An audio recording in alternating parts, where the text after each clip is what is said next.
Welcome to another edition of the DJ Roscoe Sports Show for this Thursday, Friday Junior in this house, September 18th, 2025, coming live Palatial State here in Dallas, Pennsylvania. This week, if it's Thursday, must have been Mammoth Sports Talk right here in DJ Roscoe Sports Show. Very happy to be with you once again. We got the beautiful sign from my lovely wife. Happy, love you all my heart. DJ Roscoe Sports Show. Look at that. Better look at that than my ugly face the whole show. But she's my beauty, I'm her beast, so we work well together. We feed off one another very well. Got a lot to talk about. Week 3 of the NFL season kicks off tonight in Buffalo with the Bills Mafia. 0-2 Dolphins, 2-0 Buffalo Bills.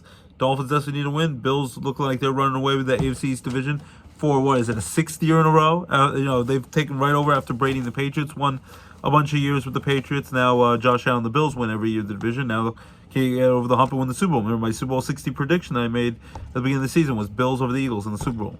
Might happen. We'll see. Quick things we want to mention. A rest in peace to Hollywood legend, the iconic actor, director, producer. He had the Sundance Film Festival in Utah, and that's where he passed away this week. The great legendary Robert Redford. I'll tell you, my wife, my mother and I, and my cousins and other family members and friends, when we talk about old Hollywood, Susie, if you're watching the show, she used to come over, hang out with the kids and I. We'd watch her classic movies, and we talk about old Hollywood, and we talk about like the new age version of Robert Redford. In at least a small way, to me, is Brad Pitt, and they even did a movie together called Spy Game in 2001. And he kind of just looks like a younger version of Robert Redford, like how he used to with the coiffed hair. And he's a very handsome guy, but he's also very likable and does a great job that everyone can enjoy his work. And he's relatable. That's not always easy to do when you're that much of, you look like a male model out there doing movies. But born 1936, just had a birthday just a month ago, turned 89 years young. So he was 1 year away from turning the big 90. A lot of great movies. I'll just rattle off a few. My buddies, Mike and Anthony Castellano, their dad actually was in the movie The Natural with him, playing a bass with Robert Redford and Glenn Close, and Wilford Brimley. And that's an iconic movie with him as Roy Hobbs, hitting the home run, smashing the lights. How memorable that was. So The Natural is one of my all-time favorites from 1984. Go back and see that if you haven't watched it in a while. Classic movie. Hopefully MLB Network shows it a lot in honor of the great Robert Redford. Besides that, The Sting with him and Paul Newman. Also Butch Cassidy Sundance Kid with him and Paul Newman. Great iconic dynamic duo on the silver screen. Also Robert Redford and Dustin Hoffman, 2 Oscar winners in their own right in All the President's Men, about Woodward and Bernstein breaking the Watergate scandal back in 1970s. I think the movie came out in 1976, All the President's Men. Great movie. Another one I'd recommend. And then even in recent years, he was in one of the best Marvel movies, kind of like a spy thriller, Captain America Winter Soldier from 2014. Played a bad guy in that. Spoiler, it came out 11 years ago. And he was in, I think his last thing he ever was in a movie, he was in actually, had a small cameo in Avengers Endgame, which is one of the highest grossing movies of all time, culminating all those years of great Marvel superhero movies. Avatar eventually took that record back, but I digress. Robert Redford is a classic, iconic actor. Has done a lot of great work, environmentalist, cares a lot about our environment, a lot of great charity work. Won an Oscar as a director, directed Ordinary People in 1980. So he was an acclaimed filmmaker as well, and then had the Sundance Film Festival that discovers a lot of great talent, a lot of great independent movies. So Robert Redford passed away at 89 years young, so he will be greatly missed. So go ahead this weekend. You won't regret it. Watch The Natural. You'll love every moment of it. It's an iconic film. Other things to look out for Hollywood. The big shocker. Jimmy Kimmel is out at the moment, indefinitely suspended with ABC. Who knows if he'll be coming back? So that was pretty wild. But he's been a late night comedian fixture for 22 years, since 2003. So who knows where the story will end? But yes, Jimmy Kimmel is out, which is very kind of a big shocker in Hollywood. The Emmy Awards, though, were this past weekend. I want to give my congrats to another late comedian, another late night comedian who's going to be leaving soon. I wish he wasn't leaving soon because I think he's hysterical. All the way back from his Daily Show days, and then Colbert Report, Late Show with Stephen Colbert. He finally won his first Emmy Award as the late night host of The Late Show with Stephen Colbert. Just celebrating his 10th anniversary of the show. This is his 11th season. They announced back in the summer the CBS is doing away with late night at the end of the season come May, which was a shocker. You know, he's the number one rated late night comedian. But Stephen Colbert won an Emmy Award this past week. This past Sunday, so I'm very happy for him, and I'm going to continue to watch that till the end of May. Nate Bargatze, hilarious comedian. He was the host of the Emmy Awards in The Pit, the great medical show with Noah Wiley, formerly of VR. It takes place in Pittsburgh. They're filming season 2. That won some awards. Severance won awards. The Studio, Seth Rogen, which I'm currently watching season 1 now, got renewed for season 2.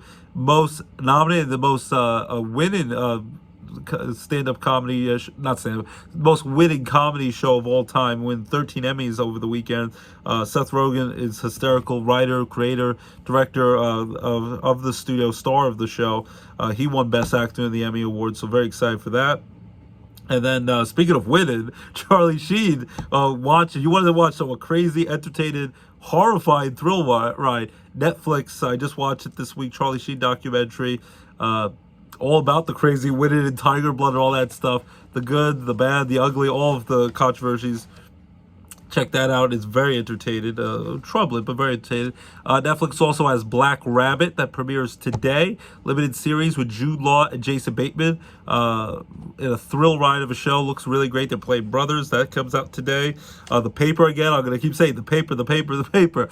Peacock, watch it. The Office spinoff, great show. Just finished that up last week.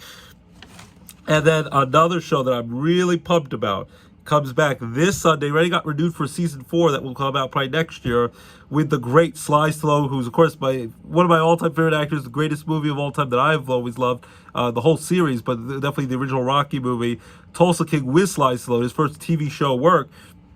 It's a great show, mobster show, and the return of season 3 of Tulsa King comes back this Sunday on Paramount Plus. Check it out. Can't wait to see what happens next. It ended on quite a cliffhanger last year. And the great Samuel L. Jackson's going to be in a few episodes. And they're going to have a spin-off about the New Orleans King, or NOLA King. That's going to be in the same world as Tulsa King. And he will be first in the show with Sly Stallone, which will be great to see them together. 2 legendary Hollywood actors. And then he'll get his own show. So check that out. Tulsa King comes back for season 3 this Sunday on Paramount Plus. So a lot of great things. Saturday Night Live just named their first 3 hosts of the new season. A lot of cast changes, whether they like it or not. There's been some shockers who have left the show. But the season opener will be Saturday, October 4th in 2 weeks. Bad Bunny, who's hilarious in the Happy Gilmore 2 movie this summer. He will be the season opening host. October 11th, episode 2 will be Amy Poehler, great Saturday Night Live cast member, and also Parks and Recreation, all the great shows and movies she's done with Tina Fey and company. And then the 3rd episode will be host and musical guest Sabrina Carpenter on October 18th, the day after our 10th wedding anniversary. So very excited for that. So we got that was a lot of great, the Hollywood stuff, between all the great shows and movies and the Emmy Awards and all that great stuff. Now, before we get into the NFL schedule, also, if you haven't watched the new Superman movie, that debuts tomorrow on HBO Max. Check that out. It was a really good movie. A really pleasant surprise. My kids love Crypto, the dog. So the Crypto was a really cute puppy. So if you just love dogs, watch that.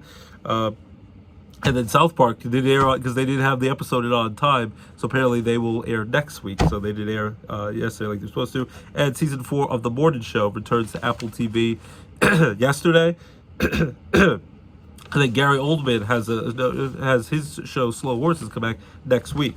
College football, Penn State has a bye week. They're 3-0. They crushed at home Villanova Wildcats. Not a shocker there. They've mostly played Mickey Mouse schools, but they're going to have some real competition because next Saturday, whiteout game. One of the most excited venues to have a whiteout game with all the fans cheering, wearing all white, under the lights, 7:30 at night, NBC and Peacock. Penn State, number 2 ranked team in the country, just behind defending reigning champion Ohio State Buckeyes, will still have a chance to try to dethrone and beat later this season. Coming off the bye week, we'll take on 3-0 Oregon Ducks, Big Ten matchup. West Coast team coming all the way to the East Coast in Happy Valley. I'll give Penn State the slight advantage, but Penn State, Oregon, people say Penn State doesn't play anyone. Penn State, Oregon next Saturday. Check it out after they have the bye week off this week. Notre Dame will play Purdue this week. Desperately need to win their own 2. They've lost a close one to Miami week 1. Then they lose a heartbreaker 41-40 by 1 point to Texas A&M in their home opener last Saturday night. Extra point was bungled. They couldn't field the ball properly. Then they missed that, and they were only up by 6. And then they got to 4th and goal after the touchdown kick return was returned back as a penalty, and they gave up a touchdown on 4th and goal. So they lost the heartbreaker by 1. So Notre Dame needs to get off the schneid and get their first win of the season. Panthers lost the backyard brawl to their rival West Virginia Mountaineers, so they're 2-1. We'll try to rebound from that. And we'll see if anyone can knock off Ohio State and what will happen with them. And Florida State's playing great for college football. So college football, very excited for another week of that. High school football, my new article will be in the newspaper on Saturday. Tomorrow night, I'll be in Kingston, PA at Spartan Stadium covering Wyoming Valley West, who's 0-4. Week 5, high school football under the lights, Friday Night Lights. They will host the Hazleton Cougars, who are 1-3. So it should be a fun matchup with Wyoming Valley Conference. And that my article will be in the paper the next day. So check that out. NBA, NHL almost back. Can't wait for that. It'll be very exciting. Preseason hockey, I think, already starts this weekend. I think Rangers and Devils play each other this weekend. Basketball, hockey, almost back. So very excited for that. Baby Penguins, they have a preseason game, a morning game for STEM for kids from STEM classes, October 3rd in just 2 weeks, and then their home opener is Saturday, October 11th. So that's almost back. Very happy for basketball and hockey. And then baseball, get ready for Pennant Fever, September, October baseball. Almost here. Today is the 18th while we're filming this, so 12 days away from the postseason baseball kicking off on Tuesday, September 30th, the day before my 39th birthday, on October 1st in less than 2 weeks. Where's the time gone? Almost 40. And then, but the last regular season game is on September 28th, a week from this Sunday. So just 10 more days till regular season baseball is over and we start playoff baseball. Teams are clinching. The Phillies clinched the division for the second year in a row. They knocked off the Dodgers on Monday night, and then they won on Tuesday night when Shohei Ohtani became the first player ever to have 50 strikeouts and 50 home runs in the season. But then the after throwing 5 no-hit shutout innings on Tuesday night, bullpen came in and the Dodgers got smacked around. Dodgers have shown some flaws that could be dangerous for the defending World Series champions, even though they're going to be hard to knock out in the playoffs. But we'll see what happens. Ohtani will be able to do on the pitching side of things. He still hammered the ball. His 51st homer last night against the Phillies when they beat the Phillies 5-0. Blake Snell coming back from injury. He pitched well. Congrats to the Phillies. They are off today, but they are back-to-back division champions in the NL East. So they're still battling the Brewers for the hopeful advantage throughout the playoffs. Pirates, locally, they stink. They lost 8-4 to the Cubbies, but the Cubbies clinched their first playoff spot since 2020 during the COVID season. So this could be their first home playoff game since 2018, I think I read. So the Cubbies have clinched a playoff spot, first time in 5 years since 2020 when they beat the Pirates 8-4 yesterday. So congrats for the Cubbies. I think they are a sleeper team to watch out for. They could be a dangerous team come playoff time. Very happy to see the Cubs get it done. And the Pirates, really the only thing they're looking for is Paul Skeens probably going to win the Cy Young Award in the National League. The Mets still battling to make the playoffs after free fall throughout the second half of the season, but they are up 5-1 currently to the Padres, trying to win that series. And then this weekend's their last home games of the regular season. Pete Alonso's red hot again. 4 straight games with a home run. He had a home run this afternoon. He's at 37 home runs this season. All-time Mets franchise home run record holder.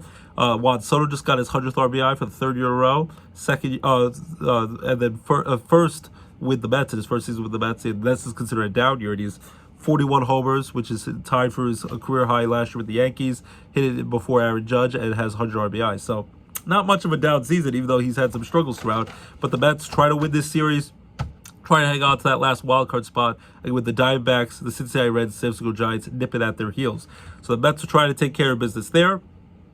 The Yankees, they are actually playing tonight. They are playing at 7 o'clock on Fox, same time pretty much as the Thursday Night Football game on Amazon Prime Video.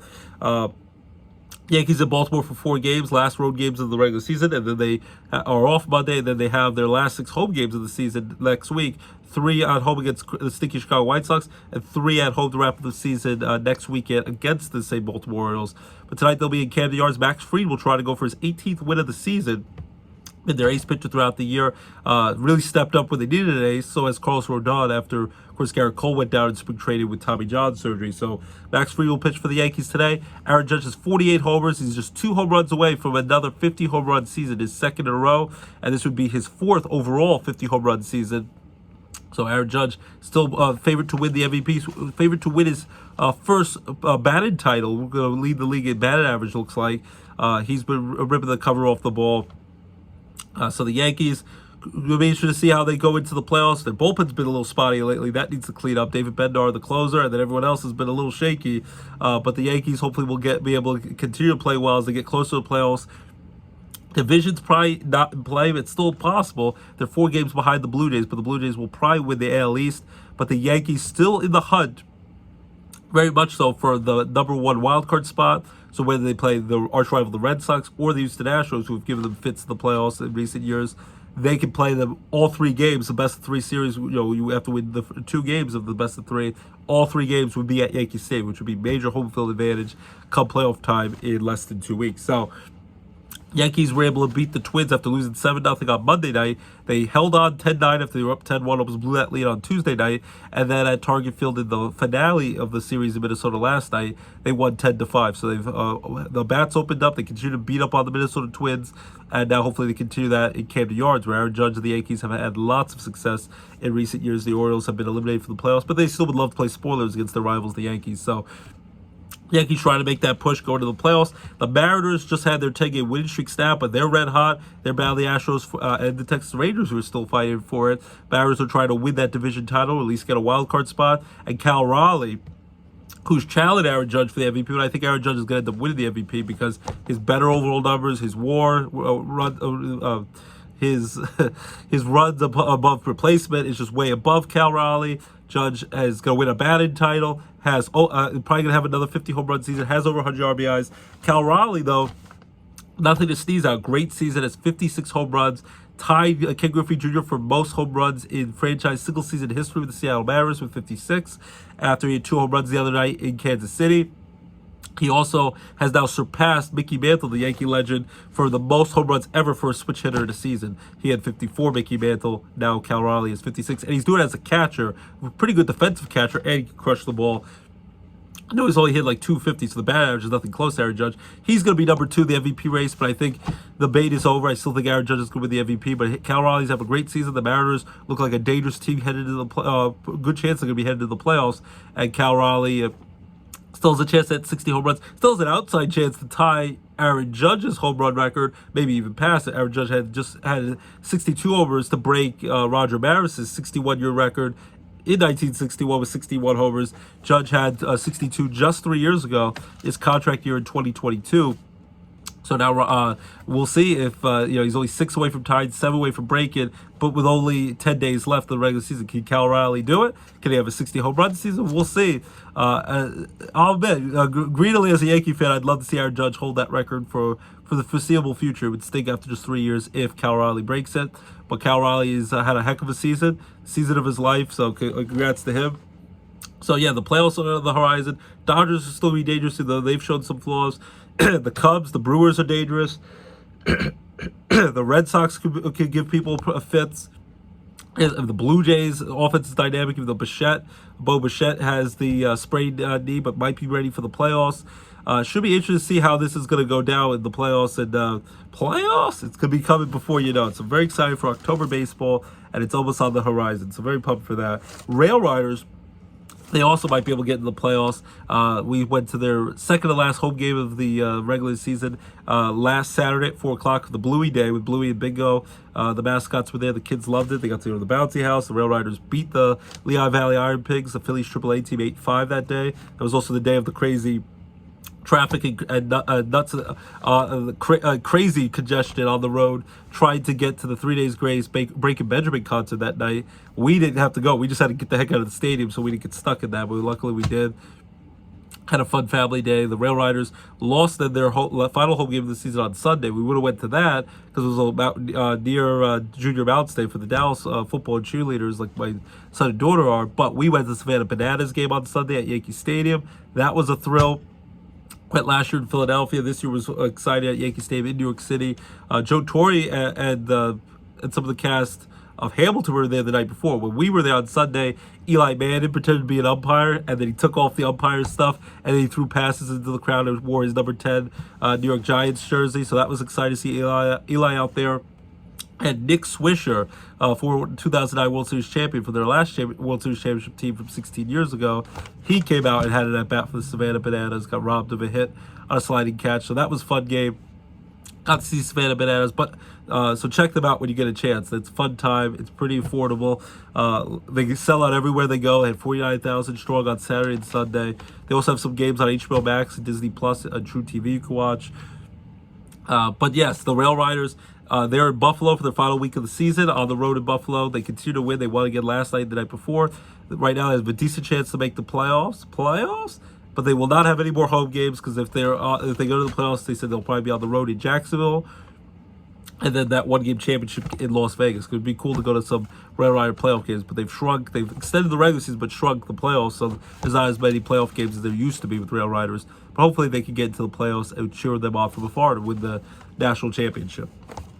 So, we talked baseball, we talked basketball and hockey, talked Hollywood, movies and shows, college football, and now, week 3 of the NFL season. And also, before I forget, Bloomsburg Fair starts tomorrow all the way through next Saturday, September 27th, so the 19th through the 27th. Check out the Bloomsburg Fair. Fun rides, food, fun for the whole family. Very crowded sometimes. It's a great time. We'll probably be there in just a few days. So Bloomsburg Fair, take the kids and the family out. You won't regret it. It'll be a great time. Now, week 3 of the NFL schedule. It's the late great Heath Ledger said, the Joker in The Dark Knight. And here we go. Kicks off tonight, Thursday Night Football, 8:15 p.m. on Amazon Prime Video. Al Michaels and Kirk Herbstreit have the call. The 0-2 Dolphins desperately needed a win after losing again to the Patriots last week. Closer game after getting embarrassed by the Colts in week 1. They will go on the road to take on the Buffalo Bills, 2-0. Bills Mafia is going to be pumped. Primetime football. Who's going to stop Josh Allen running and throwing that football? I don't know who's going to stop him. Bills came back with that epic collapse by the Ravens. Epic comeback by the Bills in week 1 over the Ravens. Could be a playoff preview, again, like last year with Lamar Jackson and Josh Allen, the 2 MVPs. But then the Bills came in. I figured my Jets would lose. I picked the Bills to win.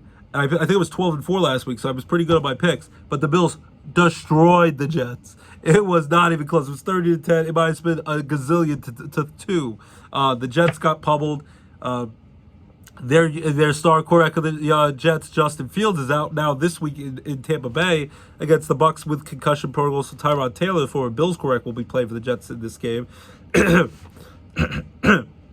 You don't want to ever underestimate, AL East. I was about to say AL East, that's baseball. AFC East division rivalry game. The Dolphins have played the Bills tough in the past. But the hot seat is really starting to burn on Mike McDaniel, the Miami Dolphins head coach. He might be getting fired before the season's over. I don't ever root for that, but that might be happening. The people are going to want people to have some sort of accountability of why the Dolphins are playing this bad. 2 of the Dolphins are struggling. Usually offense does well as long as 2 is healthy. That's not really been the case. I really thought they could beat the Patriots last week. They didn't get it done. Anything could happen any given Sunday, but as long as Josh Allen, who's going to be wearing visors, trying to get like a broken nose last week against the Jets, as long as Josh Allen is upright standing, I think Buffalo wins this game. Even if Miami keeps it close for a while, I expect tonight the Bills to crush the Dolphins, and I'll go with 34-17. They'll double up Miami. Bills 3-0. Dolphins continue to struggle 0-3 and kiss the playoffs goodbye. Sunday, September 21st, this Sunday, we have 9 early 1 p.m. games. 1 o'clock on Fox, the 1-1 Falcons at the Carolina Panthers, who are 0-2, desperately need a win. I'm going to go with the Falcons here. They had, as I predicted, they went into Minnesota on Sunday Night Football, and they beat up J.J. McCarthy, who's now out for a while, got hurt. Michael Penix is playing poised, playing well, even with Kirk Cousins, waiting the wings if they need him. They haven't needed him. So the Falcons continue to play pretty well. They almost beat Baker Mayfield and the Bucs in the first week of the season. And I just really think the Falcons are going to continue to play well. The Panthers are struggling.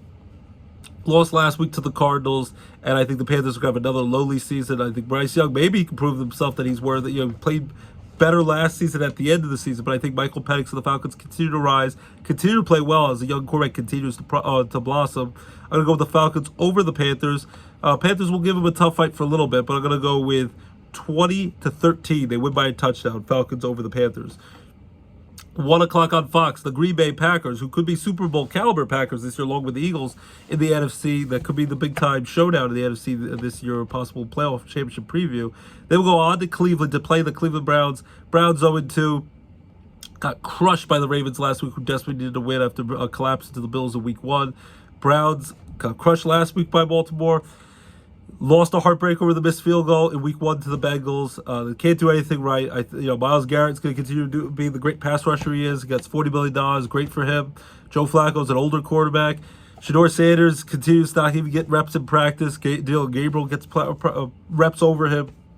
Got drafted over Shador Sanders. Might as well give Deion's son a chance to see what he can do. Packers are going to go in there and they're going to crush him. Jordan Love of Green Bay and Micah Parsons, that dynamic defense they got him from. Thank you to Jerry Jones, the Cowboys, who gave him right before the opening week.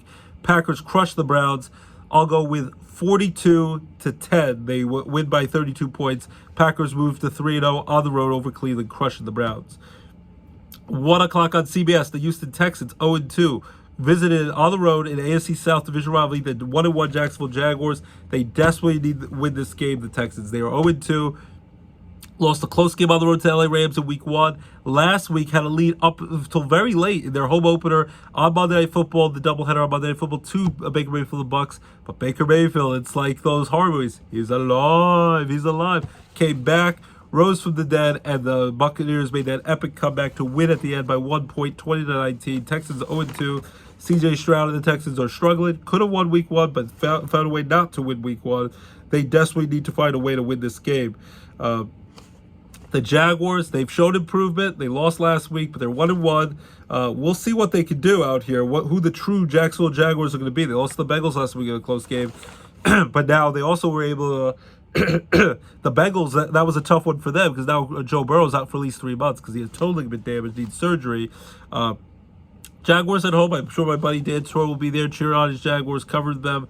But I still think the Texans are too good to be 0-3. I could be wrong by that. They'll play each other tough in a division rivalry game, but I think the Texans outlast them, win by a field goal, 23-20. Because if they finish Sunday 0-3, I think their playoff hopes are pretty much nothing at this point, which would be pretty tough after just 3 weeks with the young C.J. Stroud and all the promise the Texans have had in recent years with DeMeco Ryans as their head coach. I'll say the Texans find a way to survive, win on the road against their division rivals, 23-20 over the Jaguars. 1 o'clock on CBS. Bengals 2-0 versus the 1-1 Vikings in Minnesota.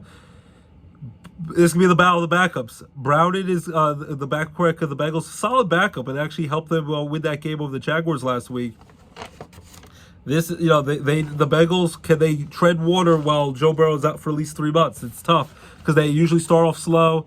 And it's all the offense, and with Joe Burrow throwing the ball to T. Higgins and Jamar Chase, and the defense doesn't do anything. The Bengals defense has been pretty good. The offensive line still can't protect one, and they're one of the reasons why Joe Burrow's hurt again. He's running for his life out there. But they got off to a nice start, 2-0 this year after starting off slow and beat a big hill to climb to get back to 500. This year they start off great, but now they're out without their start correct for three months. They're now going to go to Minnesota, who now J.J. McCarthy, who struggled last week against Atlanta. They're at home, and they have Justin Jefferson, the superstar receiver, but they're going to have Carson Wentz, former Eagle Carson Wentz, former Washington quarterback, former Colts quarterback, former Chiefs quarterback last year. He's a journeyman at this point, even though he once was, had a chance to be a legendary quarterback. Won a Super Bowl with the Eagles, was on the Super Bowl Chiefs last year when they lost, but Pat Mahomes, who just turned 30, pretty much played almost every snap of that game until the last week of the season when they clinched everything. Carson Wentz at one point, hard to believe in 2017 when the Eagles won that first Super Bowl, he was about to win the MVP, and then he blew out his knee in December. And when he got hurt in LA against the Rams, Nick Foles, the rest is history. They got it done. The Eagles won that Super Bowl over Brady and the Patriots. And Carson Wentz, who people have had rumors that a lot of teams do not like him, and he rubs people the wrong way. He's now a journeyman. He's going to get a chance to play here a little bit while J.J. McCarthy is hurt. I'm going to say the Bengals find a way to go in here and win. I think their backup quarterback is better than the Vikings' backup quarterback, and it could be ugly, but I think he'll do a decent job. Even though I still think you're going to still be missing Joe Burrow because for 3 months it's going to be hard to replace one of the best quarterbacks in the whole NFL. But I think their backup work will do a better job than Wentz. And I'll go with the Bengals to improve to 3-0. Vikings fall to 1-2, hurting their playoff chances early on. Bengals over the Vikings. I'll go with 26-20. They win by 6. 1 o'clock on CBS. Next game. It's the Pittsburgh Steelers at the New England Patriots in Foxborough, Massachusetts, in the Boston area. Both teams are 1-1. The Steelers were ugly in Week 1.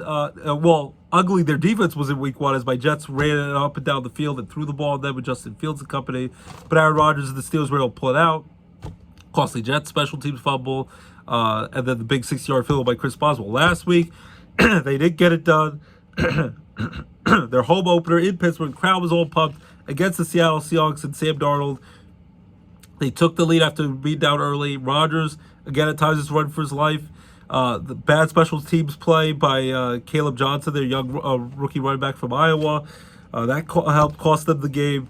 The Steelers' offense struggled, and they couldn't get it out. Their defense continues to struggle. They lost 31-17, and they have the defense needs to clamp down. They're not getting it done. T.J. Watt and company and Jalen Ramsey, all the money they've spent in the offseason on the defense, they need to bring it in this game. And Aaron Rodgers is gonna, the Steelers' offense needs to continue to click. I would think that they'll get it done here on the road against the Patriots. Patriots, I know Drake May, we still haven't know if he's the real deal. Mike Vrabel, first year as the head coach of the Patriots, after lots of success with the Titans in Tennessee. Got a win against the Dolphins, a division rival game last week. But I think the Steelers, if you can't beat the Patriots in New England, you're not going anywhere this year. So any of the Super Bowl hype or any of that, and even that's kind of crazy. But the Steelers want to make the playoffs, continue the non-losing streak record of all Mike Tomlin's career, which has been almost 20 years in the NFL as a head coach without a losing record, and you want to finally win a playoff game for the first time in almost a decade. Steelers, I think, will get it done, but I don't think it's going to be a blowout. I think the Patriots play them tough. Steelers and Rodgers and Boswell find a way to get done. The defense, T.J. Watt maybe makes a big turnover late in that game with a big pass rush. I'll go with the Steelers win this game, but closer than you would think. I'll go with 23-13. Steelers win by 10 over the Patriots to prove to 2-1. Before next week, they go on the road, take on the Vikings, and probably against Carson Wentz in Ireland for that morning football on next Sunday, the 28th. So that should be a fun game as well. But Steelers, last game stateside until October, and then they will, after they play the Patriots, they go to Ireland next week, play the Vikings. But Steelers win 23-13. 1 o'clock, Rams at the Philadelphia Eagles in the city of brotherly love in Philly. A battle of 2-2-0 undefeated teams on Fox. A rematch of the playoff game last year in the second round of the playoffs, when the Rams gave the Eagles everything they wanted and more. In the snow, Matthew Stafford, the Rams almost got that done with a comeback victory. I think, though, in the end, the Eagles are going to go with winning this game. They found a way last week to beat the Chiefs. A lot of that's thanks to Mr. Taylor Swift, the fiance, Travis Kelce. Because he cost the Chiefs big time. It's not all his fault, but he had a drop pass that they got picked off when the Chiefs were about to take the lead in that fourth quarter. Pat Mahomes, as I said, just turned 30. The offense is not the same right now. Their star receiver Rice is still suspended for the first few games of the season after some bad things he did in the offseason. And Kelce does not look like the same player. He looks like he's lost a step. This is probably going to be his last year in the NFL. And the Chiefs, they're struggling, and they desperately need a win. And they almost got that win, like I predicted, their home opener last week. The Eagles found a way to win that game 20-17 after winning week 1 against the Cowboys. Jalen Carter did get ejected after one play, 1 second into the game, like the week before. So that's a positive. The Eagles, I think at home in Philly, Saquon Barkley, Jalen Hurts, the tush push, when you like it or not, they will get it done. The Rams will going to give them everything they wanted more, just like last year in the playoffs. The Rams, Matthew Stafford being healthy, Sean McVay, they're going to play the Eagles very tough. But I think in the end, the Eagles survive and they win late. I'm going to go with 27-24. Eagles win by 3 to remain undefeated. 1 o'clock on Fox, the Jets 0-2. My Jets, Jets. Stink. At least if they would have won the first week of the season against the Steelers, they'd be 1-1. Imagine if the Steelers would have lost, they'd be 0-2 and desperately to win this week. They go on the road to take on the Tampa Bay Buccaneers, who are 2-0. Tampa Bay barely held on to beat Atlanta week 1. They came back to win on Monday Night Football a few days ago. Baker Mayfield, we trust. As I told you, he's a quiet, underrated MVP candidate. The Cleveland Browns were idiots for letting him go. Then he was in Carolina, then he was in LA, Ram for a little bit, and now he's kicking butt with the Tampa Bay Buccaneers, who everyone thought they were going to fall apart when Brady retired. They have not had any problems with that since Brady's left to go to the retire to be the broadcast booth and wear a headset, helping the Raiders out as a part owner of the Raiders, which some people didn't like seeing this past week on Monday night. I love my Jets, but again, no Justin Fields, concussion protocol. He's going to be out after getting knocked out against the Bills. Tyrod Taylor, solid veteran quarterback. He's going to give them a chance. He knows how to run an offense. For a few games, he can be competitive. So I give the Jets an outside chance. Breece Hall, I like Garrett Wilson and company. At the end, I love Aaron Glenn as the new coach of the Jets. I'd love to see the Jets pull off the upset, but I can't pick against them. Joe Abrams, Tampa Bay Buccaneers. I believe in Baker Mayfield. I wish the Jets had Baker Mayfield. I hope I'm wrong, but I think the Jets are 0-3. Buccaneers will improve to 3-0 at home in Tampa Bay. A tall task for Tyrod Taylor in the backcourt. The Jets to pull out a win here. I think the Tampa Bay Buccaneers, the Jets give a tough fight, but Tampa Bay pulls out a late win. I'll go with 23-17. Tampa Bay wins by 6 over the Jets. 1 o'clock on CBS. The Colts who are 2-0 at the Titans who are 0-2. With Cam Ward, the number 1 draft pick of the Titans, playing teams as tough as they can, but the Rams just beat them up last week. It's tough for a rookie quarterback with the Titans to really have a chance to win here at home. A division rivalry game, but the Colts, Daniel Jones, maybe he just doesn't have to run for his life anymore with a crappy Giants offensive line. He looks like he has found something in Indianapolis. It's only been 2 games, but they have not had a punt in any of their 2 games, which is never happened in the NFL before. It's crazy how well Daniel Jones is playing for the Colts. He's building up that confidence, and against a crappy team like Titans, against a good team, I think he'll have problems. They survived the Broncos last week after beat up the Dolphins in week 1. We're about to lose, but then they had the penalty on the Broncos, where the Broncos celebrated and thought they had won that game. So they got a chance to re-kick the field goal. Colts win the game by 1 point late. I think they beat up the Titans here, even though it's a division rivalry game. Titans stink. Daniel Jones continues to flourish, especially against a bad Titans team. Colts over the Titans. I'll go with 34-13. They win by 3 touchdowns. Then the last of the 1 o'clock games. The 1-1 Vegas Raiders at the Washington Commanders, who are 1-1 on Fox. Jaden Daniels, the great young quarterback in year 2 for the Washington Commanders, he has a knee issue after the Packers beat up on Washington last week. Hopefully he's going to be able to play and be okay. Washington's at home, West Coast to East Coast. That's always tough. The Raiders, I know Pete Carroll has a lot of energy at 73 years young. Geno Smith doing a decent job as the Raiders quarterback in week 1, being the Patriots. But then this past week against the Chargers on Monday Night Football, I think through 3 interceptions, really needs to redeem himself. They put a lot of the eggs in the basket and money on Geno Smith, the journeyman quarterback who did well with Pete Carroll and the Seahawks. Not well last week. So the Raiders need to bounce back, but I think it's going to be tough against Washington, especially if Jaden Daniels is well to be healthy. Washington, too much firepower. Washington beats up on the Raiders. I'll go with 30-13. They win by 17. Then for the 4 late afternoon, 4 p.m. games, 4:05 on CBS, the Broncos 1-1 at the Chargers. Broncos again lost the heartbreaker to the Colts when in Indianapolis, when they got to re-kick the ball because of the late Broncos penalty. It was a boneheaded penalty. So they're looking to improve to 2-1. Bo Nix and Sean Payton and company. Chargers 2-0, play great football. Jim Harbaugh and Justin Herbert and the Chargers are rolling. They beat the Chiefs in Brazil in week 1 on that Friday night, and then they beat up on the Raiders in Vegas on Monday night. I think the Chargers are going to get it done here. I think the Broncos will give the Chargers a tough fight in LA. Another division rivalry game. It's going to be a physical game, but I think in the end, the Chargers, Justin Herbert and Jim Harbaugh have enough answers. They will beat the Broncos. I trust Justin Herbert a little bit more, and Jim Harbaugh a little bit more than Sean Payton and Bo Nix, who year 2 at quarterback.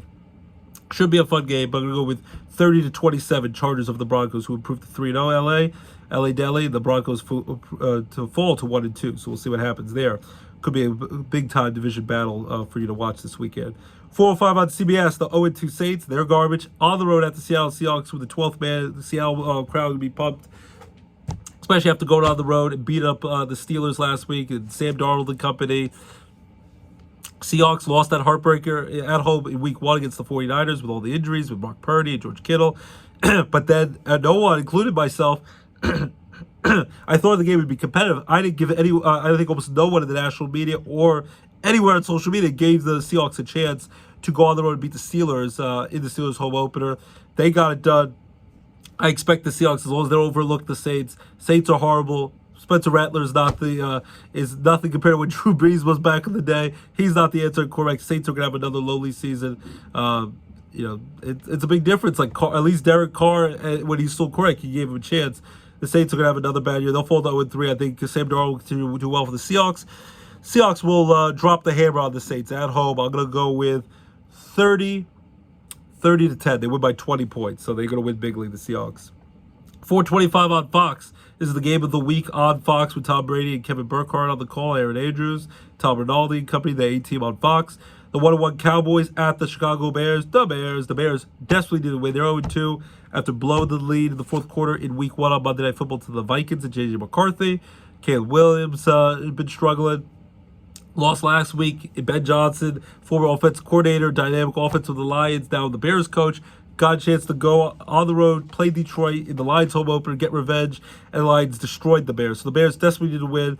Cowboys are looking decent, but they almost lost to the stinky Giants, who Russell Wilson, the Giants, played them tough, had leads late. Brandon Aubrey's probably the best kicker in football, along with Chris Boswell. Kicked a 64-yard field goal to tie it. After Pickens had a touchdown, the Giants and Malik Neighbors, their star receiver, had a touchdown, and then they win it overtime. I'm going to go with the Cowboys here. I know the Bears are going to be really desperate, and Ben Johnson, who knows, he's a great offensive mind, but I don't know if Caleb Williams is the answer in Chicago.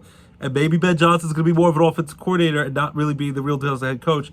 And I think in the end, Caleb Williams needs to prove himself that he's the real deal. The former number 1 draft pick, he's in year 2, he's struggling. And the Cowboys, as much as I don't like the Cowboys and Skip Bayless and all the media coverage they get, and Jerry Jones, again, watch the documentary about the 90s, the Dynasty Cowboys, all the crazy ups and downs with Jimmy Johnson and Jerry Jones relationship on Netflix. It was a great watch. Cowboys are played decent. They played the Eagles tough in Week 1, which is hard to win against the Super Bowl champion, the Eagles, on the road in the opening game to kick off the season. And then they almost lost to the Giants in their home opener in Dallas. They found a way to win that game. Again, they have the top kicker in football, Brandon Aubrey. He kicked the ball from like 80 yards onto another planet. Dak Prescott's playing decent. I don't like the Cowboys, but I think the Cowboys will do enough, CeeDee Lamb and company, to beat the Bears. I just don't have much faith in Caleb Williams. So I'm going to go with the Cowboys, beating the Bears. The Bears, close game, 20-17. Cowboys win by 3 on an Aubrey late field goal. Bears fall to 0-3, and Ben Johnson and Caleb Williams struggling a big time to start off their time, and the Cowboys proved to 2-1. Last of the late afternoon games, 4:25 on Fox. The Arizona Cardinals 2-0, but they haven't really beat anyone. They beat the Saints, and then who did they beat last week? Oh, they beat the Panthers. They've beaten almost no one, but Kyler Murray, the Cardinals are 2-0. Got to give them their due. They will go on the road and take out the 49ers, who are also 2-0, but the 49ers haven't beat anyone, and they were without Brock Purdy, so Mac Jones is their quarterback right now. The former quarterback of the Patriots, who floundered there in New England with Belichick after Brady left. And then George Kittle's still out for a while. The 49ers, they've been able to beat up on the bad teams. They beat up on the Saints last week. They came back to beat the Seahawks in Week 1. This game could be tough because the Cardinals usually play the 49ers well. 49ers, they have all these injuries. I still give them a chance at home in San Francisco to win this game, but I'm going to go with the Cardinals here. I think the Cardinals will improve to 3-0. They're the healthier team. 49ers healthy. I think the 49ers at home easily win this game. Even the Cardinals usually give them fits, give them a tough time. But the Cardinals on the road against some injury-depleted 49ers team, I'll go with the Cardinals and Kyler Murray to improve to 3-0. Beat the 49ers in a close NFC West matchup. I'll go with 20-13. They win by 7. So the 49ers fall to 2-1. Cardinals will improve to 3-0. Sunday Night Football, 8:20 p.m. on NBC and Peacock. The 0-2 Chiefs at the 0-2 Giants in MetLife Stadium, the Giants home opener. Chiefs a must win. I know some people are like, there's no way if there's a script of the NFL and they determine who's going to make the Super Bowl that they can let the Chiefs fall to 0-3. I don't believe there's a script in the NFL. I think sometimes the rest might give a slight advantage to a team that they really like, or that's a dynamic superstar, just like they did with Jordan back then in the NBA.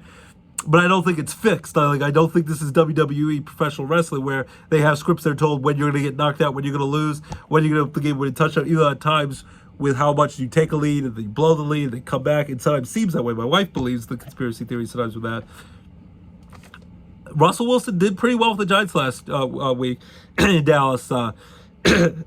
It surprised me because if he had another stinker, Jackson Dart would probably be starting this game. I still think Jackson Dart, the rookie quarterback out of Mississippi, is going to be over Jameis Winston, and he will be the quarterback by middle of the season. But right now, Russell Wilson threw the ball deep well. So it was a pretty deep ball. Threw it to Malik Neighbors, his star receiver, a lot last week. Should have beat the Cowboys last week. Couldn't get it done at the end.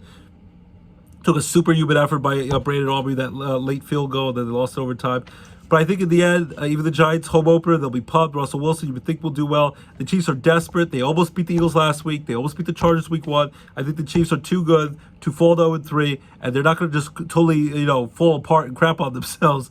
The Chiefs are still a decent. Steve Spagnuolo, former Giants defensive coordinator on those Super Bowl teams with Tom Coughlin, beat the Patriots with Eli Manning and Tom Brady. Still still a very good defensive mind, even with the injuries. With the Chiefs' offense that's really sputtering, and Pat Mahomes instead a lot of times do it by himself, running the ball, so he risks injury. He's getting 30 years old now. Jason Kelsey's slowing down. Pacheco is there, the former Rutgers running back. He runs the ball hard. Kareem Hunt. The Chiefs will bounce back. They might not win the division this year. Right now, the Chargers look like the best team in that NFC West division. Even the Broncos might be better. They might only be better than the crappy Vegas Raiders, the Chiefs. But I don't think the Chiefs are going to fall to 0-3. I think this is the perfect team. You can't overlook the Giants because Russell Wilson can throw the deep ball well. Giants home opener, I'm sure they'll be pumped. But I think the Chiefs will do enough. The Giants will play them tough early on, but the Chiefs, they're not going to win in a blowout, but I think the Chiefs find a way to win this game. They win by 10. I'll go with 23-13. Still can't score a lot of points. Still can't score over 30 points in a game. But I think the Chiefs find a way to get it done and win their first game of the season 23-13 over the Giants on the road. Because if they lose to start off 0-3, there's going to be a lot of panic in Kansas City. Never mind the dynasty's over. Will the Chiefs even be in the playoffs this year? Playoffs? I think at least for 1 week, the Chiefs silenced their critics for a little bit, beat it up against a pretty crappy Giants team. Monday Night Football, September 22nd. This Monday night, 8:15 p.m. on ESPN. We got a dynamic matchup. Could be a Super Bowl preview. Was definitely one of the Super Bowl picks that a lot of teams had last year, and it's something going into this season. Both 1-1. Both dropped their season openers in tough fashion, but they came back and win in week 2. So week 3, 1-1 Lions at the Baltimore Ravens in Baltimore. Lions came back after getting embarrassed by their NFC North Division rivals, the Green Bay Packers, in week 1 in Green Bay. They came back, and Dan Campbell and the Lions ran up the score against their former offensive coordinator of the Chicago Bears. Now the Chicago Bears head coach Ben Johnson. Who knows if they were doing that on purpose to rub it in, but the Lions still showed they're pretty dangerous. And Jared Goff, their quarterback, was the offensive player of the week this week, deservedly so. So the Lions' offense is still going to be top-notch. Their defense is still pretty good now with Aiden Hutchinson back. Baltimore Ravens at home in Baltimore going to be tough to beat with Lamar Jackson. Derrick Henry run the heck out of the football. The tight end Mark Andrews. Got playmakers all over the field. I know they lost on the road in Buffalo when they collapsed at the late in that game, gave up a 15-point lead, crushed Stinky Browns last week. So now this is against a good opponent like the Lions. I think I'm going to go with the Ravens here. I think the Lions will give them a tough fight. I know my wife will be cheering on the Lions because as a Steeler fan, she can't stand the Ravens. I have a lot of respect for Lamar Jackson. He's a heck of a football player, throwing and running that ball, and all the offensive weapons. I just think they're better than the Lions right now. The Lions could definitely win this game. If it was in Detroit with their noisy crowd, home field advantage, I'd probably give the Lions a slight advantage. But also, again, I still think they're going to take a little bit of a dip without their offensive coordinator, Ben Johnson, now the Bears coach, and Aaron Glenn, the defense coordinator, now the Jets head coach.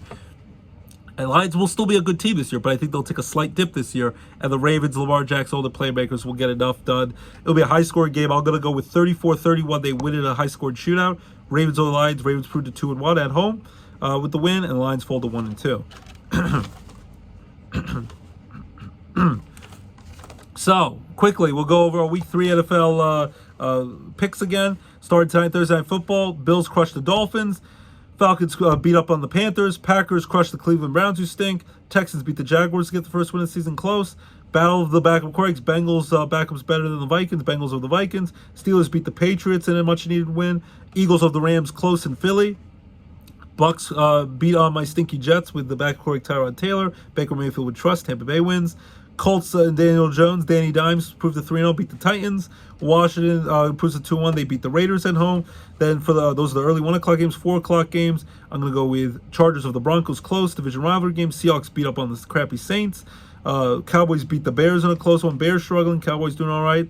Cardinals over the injured plagued 49ers. Cardinals win that. Chiefs much needed win on Sunday Night Football over the Giants, and the Ravens beat the Lions in a high-scoring shootout on Monday Night Football. So those are my Week 3 NFL picks. Be there, be square, think doom coming in the morning. It is not a tumor, and things that nature. Hasta la vista, baby. Arnold Schwarzenegger, and then C is for cookie. That's good enough for me. Cookie rhymes with C. Sesame Street. So I think they're going to be on Netflix. They saved them after they're not going to be on HBO anymore. So that's still exciting. Still as a kid, loved my Sesame Street. So those are my Week 3 NFL picks. Love to hear from you. Agree, disagree. Think I'm on cuckoo pills, cuckoo for Cocoa Puffs. Those are my my football picks. Again, enjoy the pennant fever playoff baseball. Getting ready for playoff baseball this week. Hopefully the Yankees continue well. The Mets battling for playoff spot. Phillies battling for home field advantage of the playoffs after winning the division title. Cal Raleigh continues his home run chase. Cubs making the playoffs, all that great stuff. So check the Pennant Fever baseball this weekend. NBA and NHL almost back, including the Baby Penguins, all the fun shows. On Netflix, Tulsa King comes back on Paramount Plus this Sunday. The Studio, the big time show with Seth Rogen on Apple TV. Check that out. That's won a bunch of Emmy Awards. College football, Penn State, Oregon next week after the bye week. So rest up, Happy Valley, for that big whiteout shootout on Saturday night next week. Notre Dame hopefully gets a big win this week. Enjoy the NFL. Enjoy the Bloomsburg Fair. Enjoy it all. And watch The Natural again. Robert Redford's classic baseball movie. My buddy, as I said, Mike Castellano, Anthony Castellano, played with them at Mary Ridge University in Scranton, Pennsylvania. Their dad was in the movie. Looks just like a young version of my buddies from college.